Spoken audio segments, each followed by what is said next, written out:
Tesla സിഇഒയും ലോക കോടീശ്വരനുമായ Elon മസ്കിന്റെ ശമ്പള പാക്കേജ് വർദ്ധിപ്പിക്കാനുള്ള അഭ്യർത്ഥന US കോടതി തള്ളി.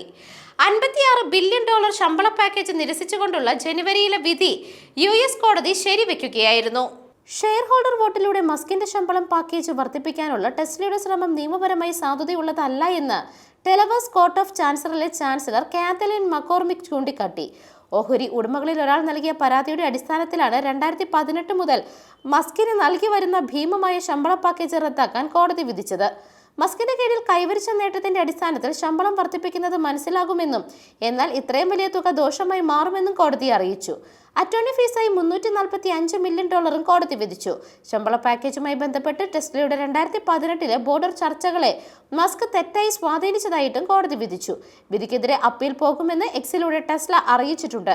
തീരുമാനത്തോട് വിയോജിപ്പ് പ്രകടിപ്പിച്ച ഇലോൺ മസ്ക് ഷെയർ ഹോൾഡർമാരാണ് കമ്പനി വോട്ടുകൾ നിയന്ത്രിക്കേണ്ടത്, ജഡ്ജിമാരല്ല എന്ന് ട്വിറ്ററിൽ കുറിച്ചു. തീരുമാനത്തിനെതിരെ അപ്പീൽ നൽകുമെന്നും അദ്ദേഹം അറിയിച്ചിട്ടുണ്ട്.